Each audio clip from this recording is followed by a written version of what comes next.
All right, so welcome everybody on our series of youth and young adults calls. We covered youth ministry, children's ministry, and young adult ministry last time. And tonight we're going to be covering GPA, Generation Peace Academy. Roland's on and he'll be able to share a little bit in depth about the program.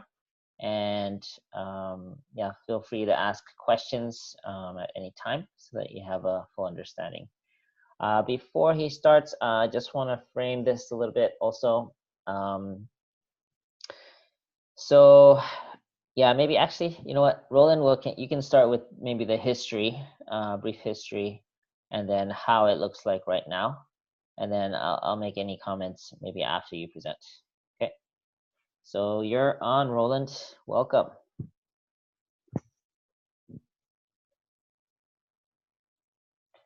We can't hear you. You don't look like you're on mute, but. Okay, how about now? Yeah, good. Okay, yeah, good to see you all. Thank you for coming. And yeah, just introduce myself briefly. So I'm Roland, and I've been involved with STF since 2001, and together with some of our staff, some of our core staff, we've been involved in this program. So it's been like 17, 18 years. And it's really a privilege and to have been through all the different phases and changes and transformations, right, of this program. So you wanted to know a little bit like history or kind of purpose or objectives, or what should I focus on now, Kimi? Yeah, you can start with main purpose, objectives, and then anything that can help them get a better understanding of what GPA looks like right now. Yeah. Okay. So as far as I'm concerned, yeah, the program has changed a lot over the years, and it's morphed. But the very core, the essence of what we do has always been the same. Basically, to help young unificationists, second generation, to develop their own personal relationship with God and with true parents, and also to gain a solid understanding of a divine principle. And so we have three core objectives. And yeah, the very first one is develop a personal and lasting relationship with God and true parents. Then the second one is revolves around the divine principle. It's to learn and practice, and also learn how to share the divine principle. And something that we have found, something that we really believe in is if second generation can grasp the divine principle, get a solid understanding of a divine principle, then this will give them kind of the framework to be able to navigate whatever goes on in our movement and all the ups and downs and all the turmoils that we go through. Really believe if you have a solid understanding of divine principle, that will be able to you'll be able to kind of stay strong, and you'll be able to digest and process things. So we're quite strong on the divine principle, not just hearing lectures, but we emphasize a lot learning how to lecture it. And that's something in the past years we've done like more and more, is we've moved into lecture training versus sitting and receiving lectures. And then the third objective is about leadership, and which starts from learning to lead myself. Yeah, so anyway, we have these three big objectives, and then all the activities that we do, all the education that we provide, yeah, we always go back to these three objectives. And there's a lot of things that we can be doing in the year.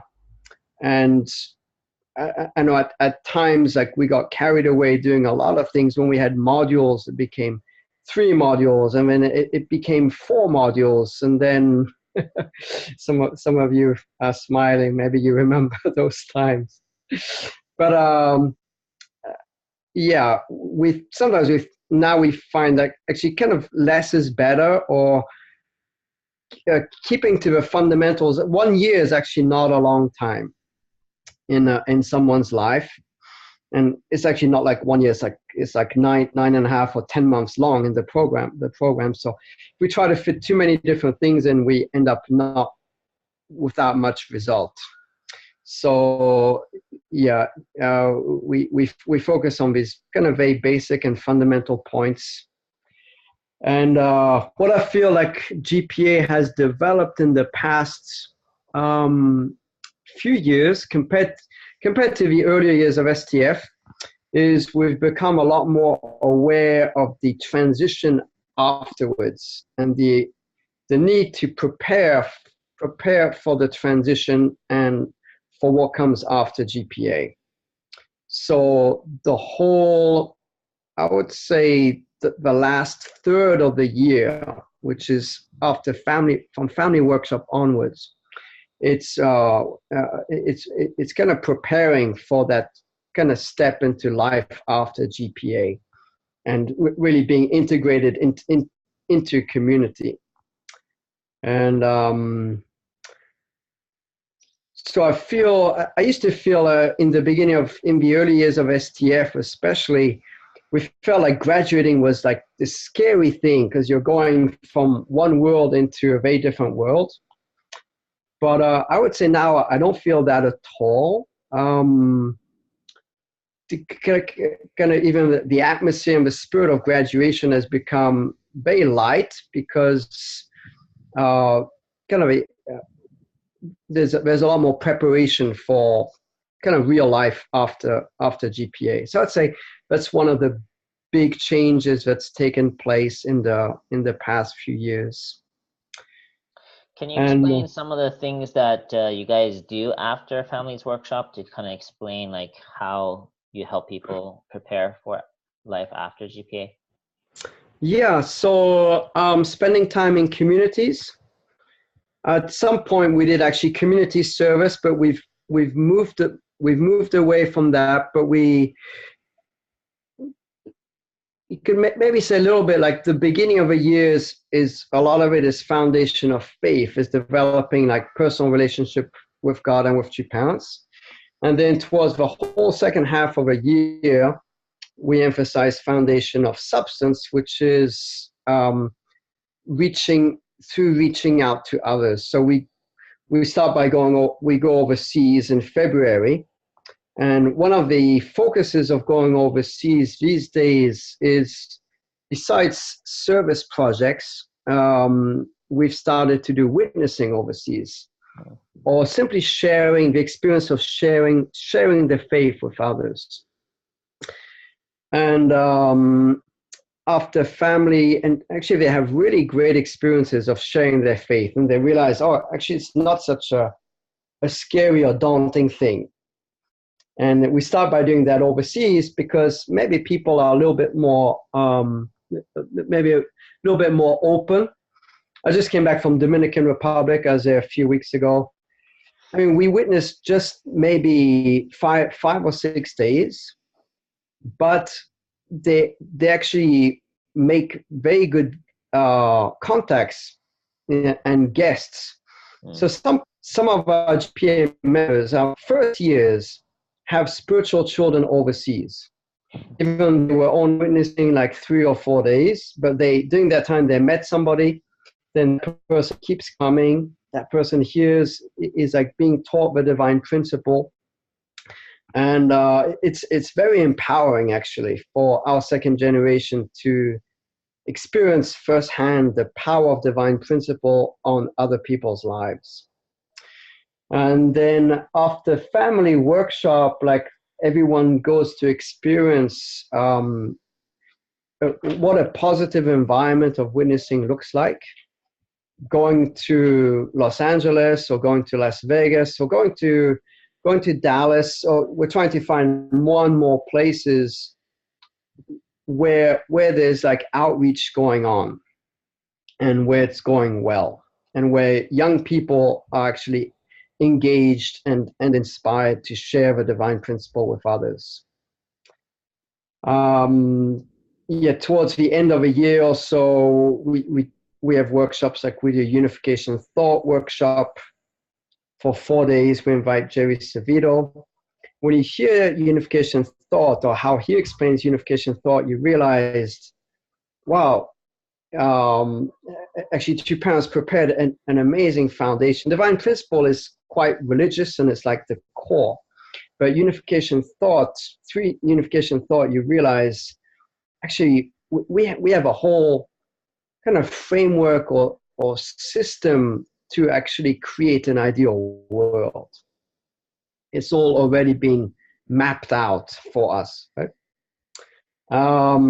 Also, we have a cultural war workshop, which prepares our young people to understand the thought trends, which influence when they go out into universities and campuses. A lot of what they'll be hearing, what kind of thought trends is influencing all of this. And then also something that we've brought back into GPA in the last 3 years is the Blessing Level 1 workshop. And because towards the end of the year, like our participants are in a kind of good space spiritually, they're really able to receive the blessing workshop and the kind of the significance and the heart behind the blessing. So we invite Debbie Gallery to give this workshop. She gives blessing workshops. She's been doing it for probably a decade all around the country. But when she comes and she gives it to a group of GPA members, she's really amazed at how they're able to receive it, because they're kind of in a very good place spiritually. So yeah, plus other things that we do towards the end of the year, but we're kind of really trying to prepare people well for that next step. And we start. They start hearing about CARP quite early on. For example, we have guests from CARP Las Vegas or CARP LA come throughout the year and give little testimonies and little presentations. At this family workshop, which is coming up in a week, we're going to have almost like, I think you all know what a job fair is, but this is more like about options for after GPA. So they'll be able to hear about CARP and about youth ministry and all the different programs that exist out there and all the different options that are out there. And what I see is that it's getting better and better. Maybe 15 years ago, 10 years ago, there weren't so many options and it was very rough. The transition was rough. But I feel hope now. Our community is getting stronger. There's a lot more emphasis on youth and young adult ministry, and it's actually really great. I just want to testify about the team that we have, centering on Naokimi, being able to work together, youth ministry, GPA, CARP, young adult ministry, and now we're including Cranes Club and Ocean Challenge, and we're all like one team, and it's very hopeful and it's very empowering. So yeah, I'm quite positive about the direction that things are going in. So awesome. Yeah. Thank you, Roland. Any questions from you guys for Roland or comments?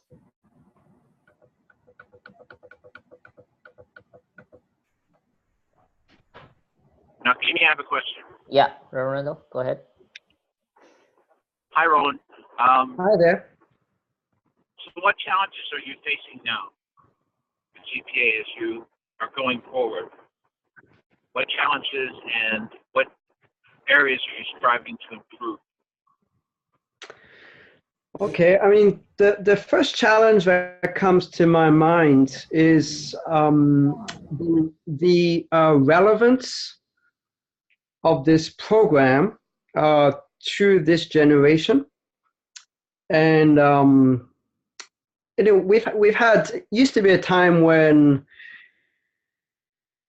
kind of almost like the majority of people would feel, oh, it's very important, especially the parents and the families would feel it's really important to provide a spiritual training, a course to our children before they go off into college and into the world. And what we're seeing now is that this is becoming less and less. Like we're having a hard time getting applicants. We have to make so much effort to get the word out and to promote ourselves, whereas in the past we didn't really have to do it so much. And I think one of the issues is that the parents of this generation, the kids who are of age of coming to GPA now, their parents are from a different blessings from before.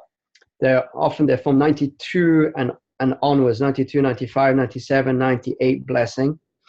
And many of those parents did not go through a formula course training. So they don't really emphasize that for their children.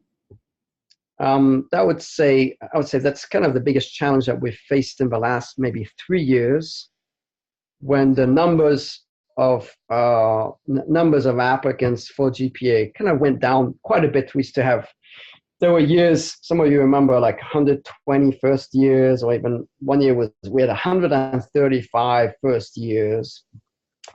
And then it went kind of quickly down from 120 to 90.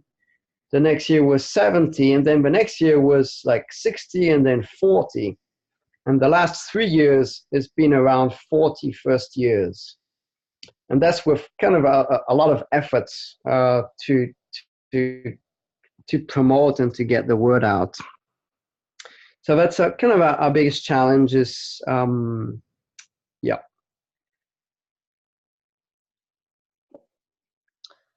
Got it. How do you, what did you do to promote this year or reach out to? So what we've done is we start in December actually,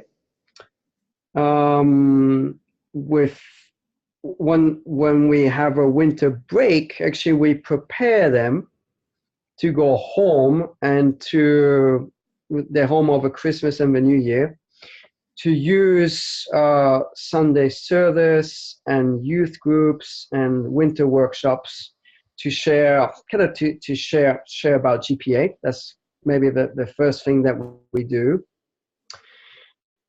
And like this year, we try to really improve it, because it's not so effective having first years share at that point, because mostly what they've done has been fundraising. So this year we invited alumni, and we emphasized second years and third years to share. And also we realized actually parents are very important. So we found parents in every community who could also kind of support a promotional event. And then at some point, I think it's in February or March, we guide them and we encourage them to call. I think it's when they just came back from overseas and everyone's like really in high spirit. Then call your friends. Right? The application is already open. We have an early bird application, and then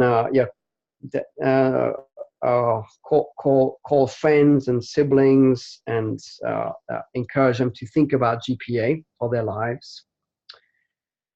Otherwise, we use a family-fed website and different ways to promote.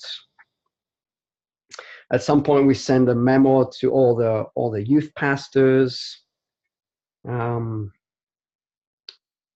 Yeah, but if there's any more ideas about how we can get the word out, how we can promote it, that would be great. Yeah, I would just say, I mean, this next generation is just all about social media and how important that is, because they just don't get their information anywhere else. And if they don't see it, they're not going to think about it. So I was just wondering if you have any like media of like things that could be shared or posted like that. Yeah, I mean, we use Facebook, and we have great videos. So we just came back from overseas. We have like 3 really exciting videos, one from each country. I think now Kimi was saying, if any young person watches that, it looks like so much fun and so interesting and such a great group of young people to be together with. Like, who would not want to do that? So we have the videos and we have the pictures, and maybe just we need more help to get them out there. Yeah. Does the program cost money for participants?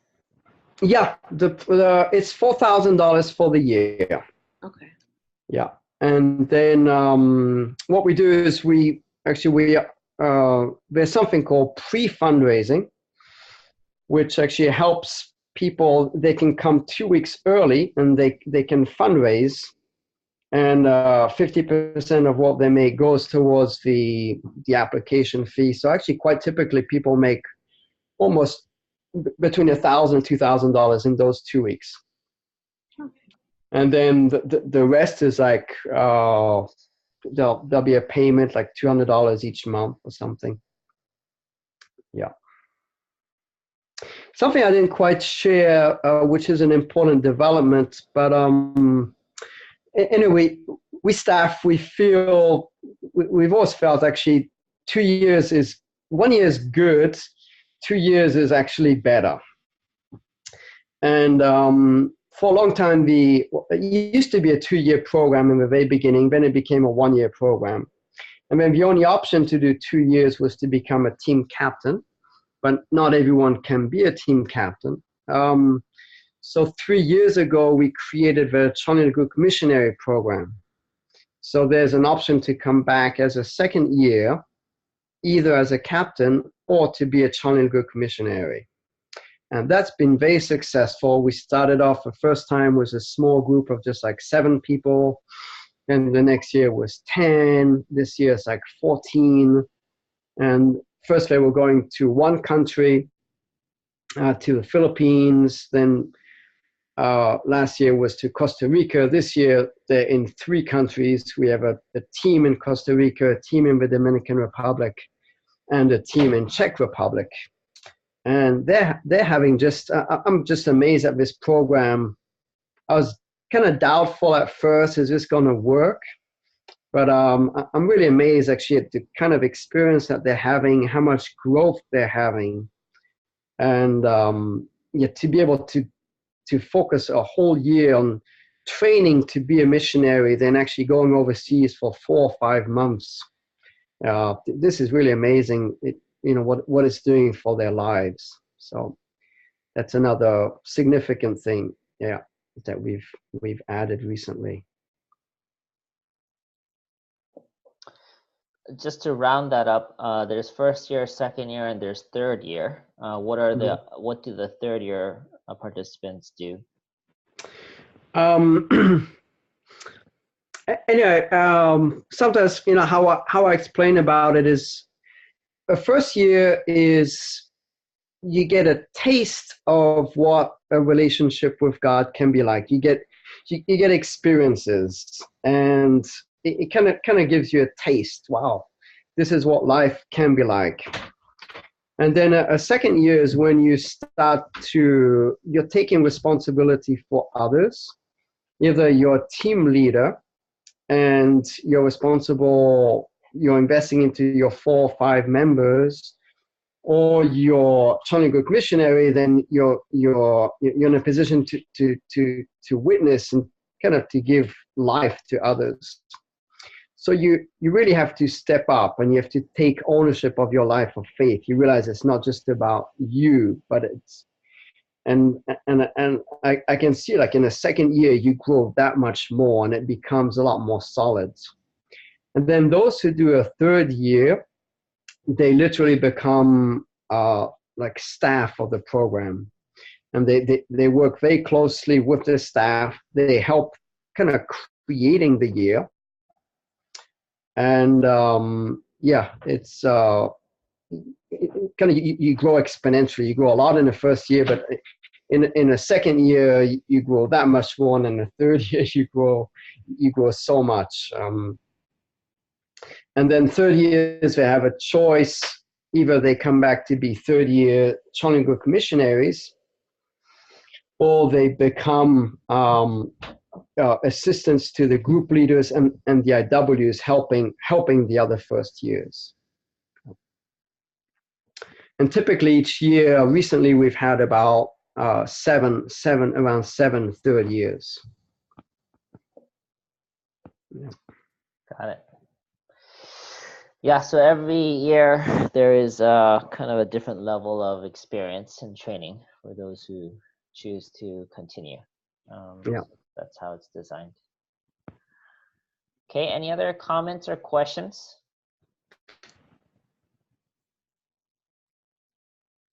I was just gonna say that it sounds so fun. I want to go overseas. Like, wait, too bad that wasn't back in the day.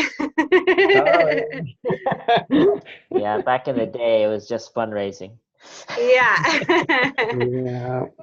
Well, our year, there was a big, huge change when I went to STF, because the big change was we didn't have to go around inside restaurants anymore. And that was like really exciting.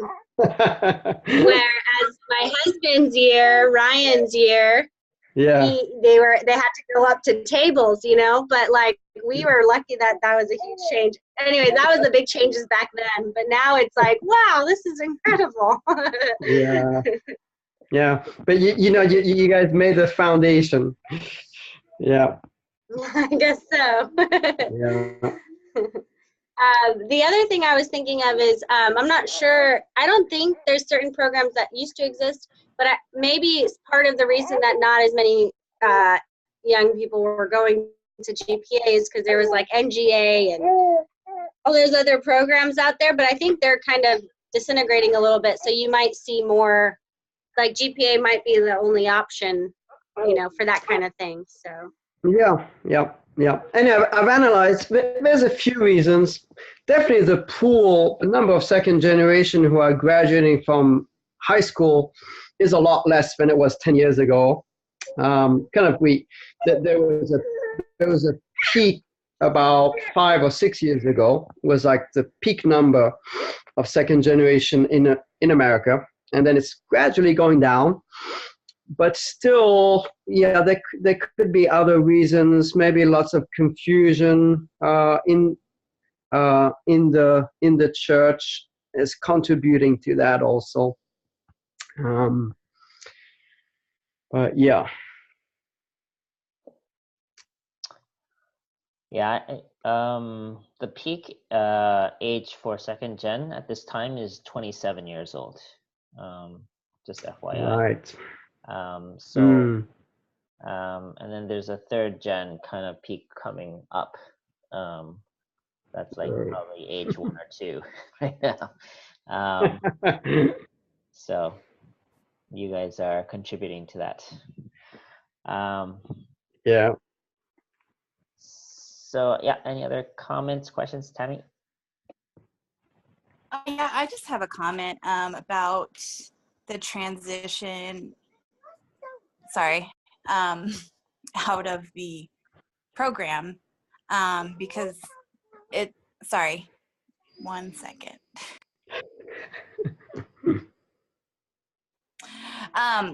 Yeah, for me, coming out of STF decades ago now, the transition, was really, really rough because you're basically essentially being trained as, in leadership and, in establishing your faith. And so I think going back into a community that doesn't see you as that is challenging, especially within the families. I think, parents are just not aware of like who you are now, because they've only known you as who you were before. And there's just a huge gap as far as like, for me personally, having literally no life of faith to all of a sudden like, oh, this is who God is. And so it's just something I'm discovering even now as like a 30-year-old in my community. Is just like I over time have been perceived that way, but when it's really fresh for the participants, there's just like people just don't relate to you as who are now, if that makes sense. And I think that's part of the challenge, is educating not only the parents but the communities. Like, this is someone that you can actually rely on, and this is someone that you can offer opportunities to contribute in your leadership, and it's just like I don't know. I know I can only speak for my community, who doesn't have anyone on GPA right now, or hasn't really in the last few years. But I think, those graduates tend to look for a place for themselves. And I don't know where they're flocking to, or if they're just going straight into college. It's probably very varying. But I think if their community is not really like supporting them as a leader, then there's really no place for them. I don't know if I'm sure you have seen that with your new participants. Yeah, I mean, I have noticed that quite a few of them tend to move if a community is not much going on. Actually, quite a few of them tend to gravitate towards places like LA, where there's a lot going on. I'm definitely we're seeing that trend, and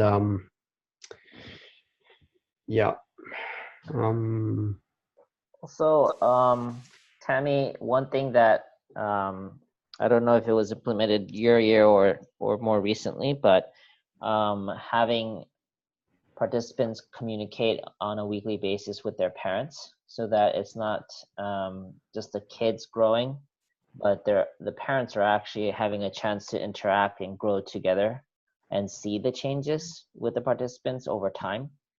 That's one way to help kind of prepare the atmosphere back at home. And also, before, there was no like again, this whole headquarters department of the Youth and Young Adults Ministry. But now, and this is a recent development in the past year, there's like 7 different departments that people can plug back into. And we have sub-regions where instead of one national headquarters and everyone else, now you have sub-regions where they can focus in their area. And we're encouraging the sub-regional leaders and the local communities to acknowledge and welcome back, and even do like a mini ceremony for those who go to GPA and come back, and so on and so forth. So it's definitely a different era, I would say. And there's much more going on, and more support for people who go through this program. And for example, the Alumni Association's primary mission is to help first year or recent graduates, those who just graduated GPA, to transition successfully back into their communities. So they actually assign a mentor to each person.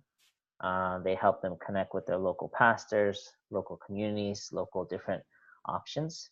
So again, it's a much more supportive transition back than it was before. Mm-hmm. Mm-hmm. Yeah. Yeah. Also, the family workshop is a great time. Are you coming, Tammy? Next week? Yeah. Yes, it's 3 days. Yeah, it's Friday, Saturday, Sunday, right? And then, especially if you come up on Saturday, actually you'll see how kind of now the family workshop on, especially on the Saturday, the GPA participants, they showcase like what they've done in the year to the parents. And it's very eye-opening for the parents to see their children in a very different environment.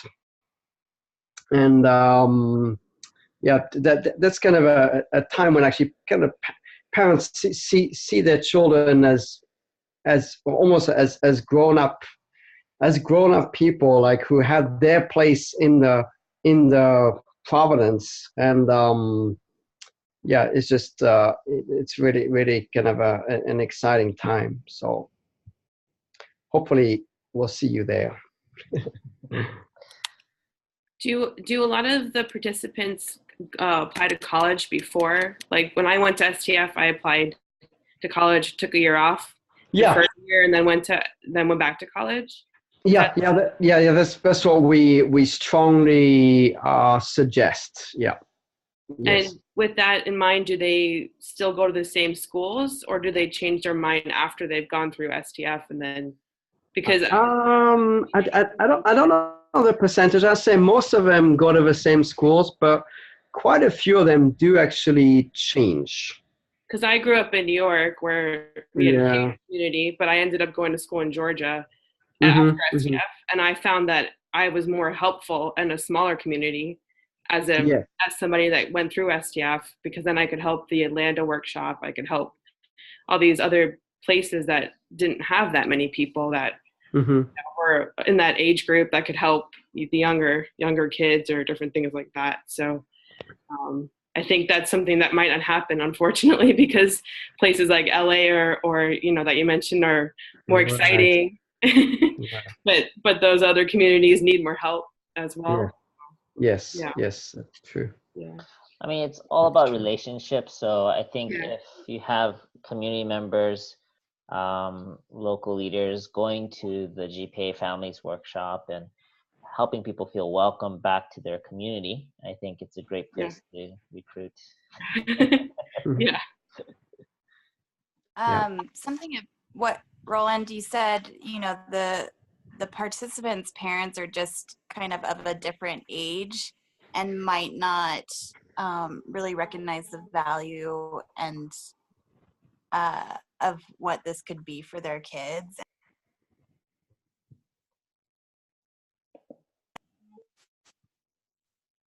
I can see that. I can see, the parents of the up and coming, participants in the next couple of years are really more focused on their kids excelling in school and, not taking any off for, their faith. And I can kind of see the same reflection as like attendance with like our summer workshops is just not, there's like a disconnect with the parents, I think, as seeing this is valuable in the first place. So I'm just wondering if you could maybe elaborate on that. Yeah, I mean, it's definitely true. I think people who've joined in the 90s, we're seeing, a lot of our parents now, they come from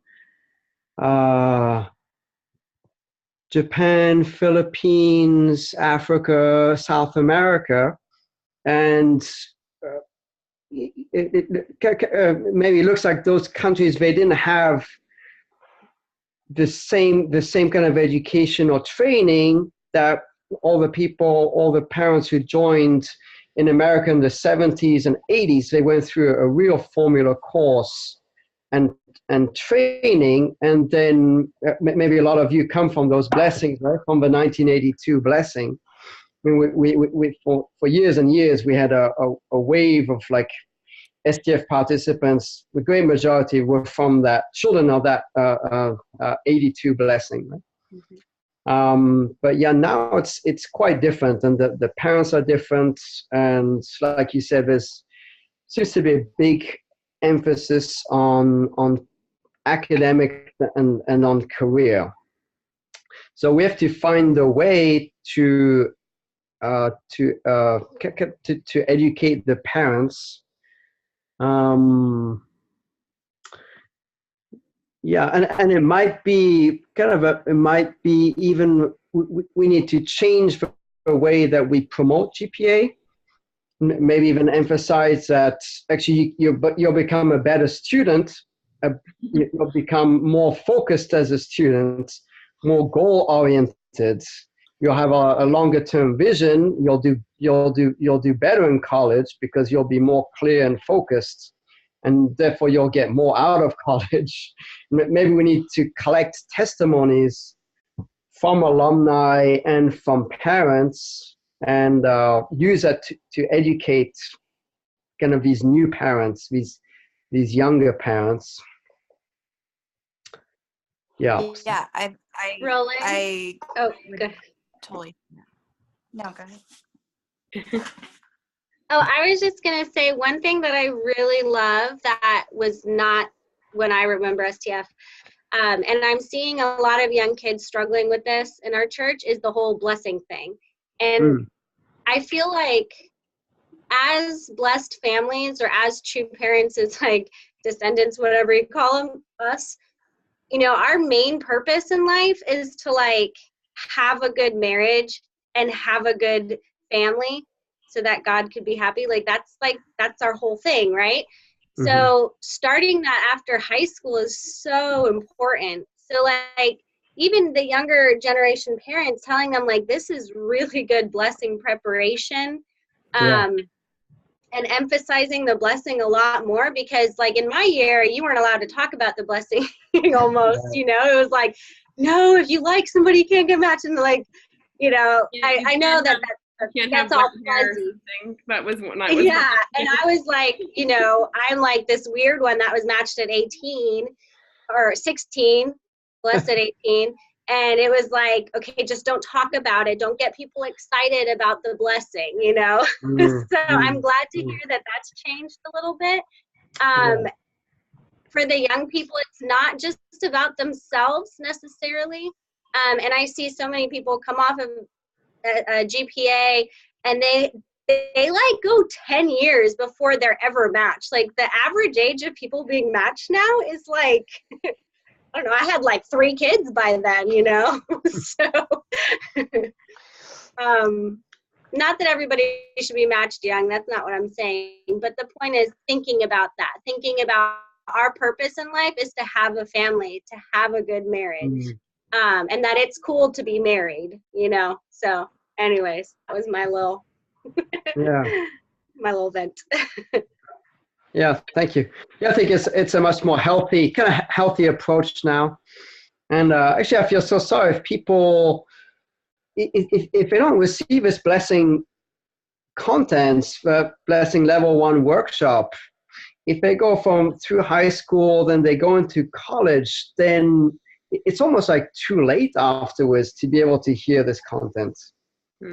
So yeah, it's really, really important. Yeah. Thank you. Yeah, I think that's a very strategic way of promoting GPA. To get ready. Cater to the audience. Do we have any parents yet that went on STF and are now their kids are graduating? Like, is it that long that there might be like somebody that had a child there after their first year of SDF? The first year is 2001, right? Yeah. Because those parents might also have an idea in their head of what STF was. So I was in STF in 2003, and it's very different. Yes. Yeah. So yeah. I would send my kid, but maybe if I had known that it was that different, I might not have, because it's a crazy experience for me. So yeah, I don't know. So you're saying we should kind of promote this new image, right? Yeah. Of GPA. Okay. Yeah. Yeah, it was really great. The last alumni reunion that we had in Colorado, we had about 65 people come, and literally the range was from 2001 until 2016. Wow. And so some of them came with their families, with their kids, and it was really beautiful. Right. Yeah. All right. How about Christelle? Any comments? You're always the quiet one in the group. I like to listen. There's nothing wrong with that. We like to hear from you too. I guess I came from a little bit newer generation, so I remember the modules and all that. So yeah. But still like to hear how much even more like it's evolved and changed since then. Like that's really great to hear. And I'm assuming that that's kind of partly our role in a way is helping be that bridge, right? So I guess just kind of getting the feel of how to be that bridge better, knowing what it is now. So so it's great to hear. Yeah. Awesome. Thank you. Thank you. How about Milhan? Any comments, questions? Yeah, I am here. I'm eating my dinner. I think, GPA has developed quite a bit, as you mentioned, and I'm very happy with the changes, the addition of Chinaguk missionaries.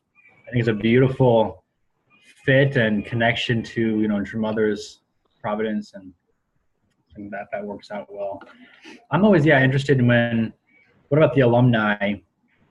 I'm working with Cranes Club, and so I'm constantly thinking about, these working professionals, and I think they can't really find their place at church. And I don't know how much, I know you do like a reunion, and I think that's wonderful to hear that. I know Towson's done a lot of work there. And so I'm always interested in how can we have the older Hyungs and Nunas show up so the kids, the younger ones can feel like, they've got an older brother looking after them. Yeah, so that's just on my mind. Yes, it's a huge age range, and I think we counted once. It's probably 1,300 people have graduated, right, since 2001. So,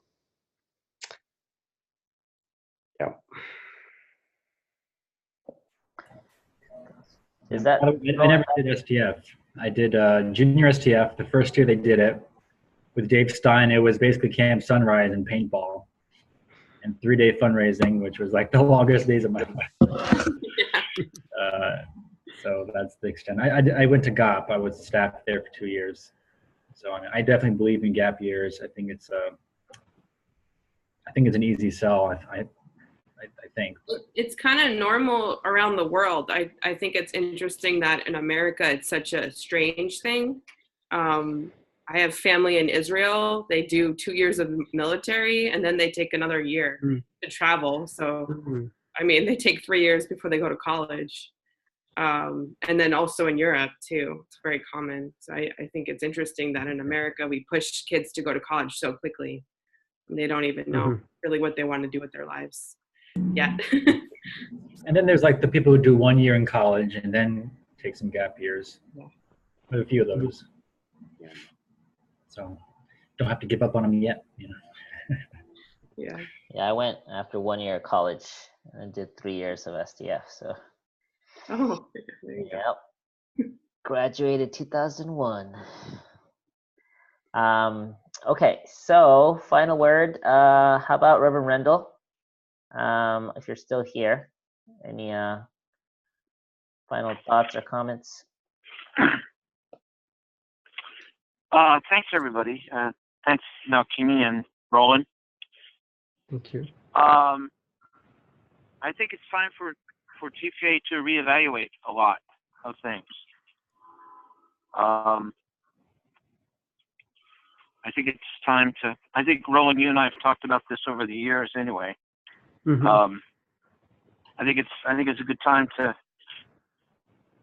talk about it. I think it's good to talk to the sub-regional guys, and now that you've got this kind of robust team working with now Kimi, most of those guys have had GPA or SCF experience. I think GPA is an incredible program, but I think it can be even much, much greater if we think of ways that we can really kind of revive it. I think it needs a little bit of new life myself. But anyway, I appreciate the call, and keep up the good work. Thanks. All right. Thank you. Thank you, Reverend Rendell. Again, I want to acknowledge you, Reverend Rendell, for showing up and attending. It means a lot that you take the time to be here.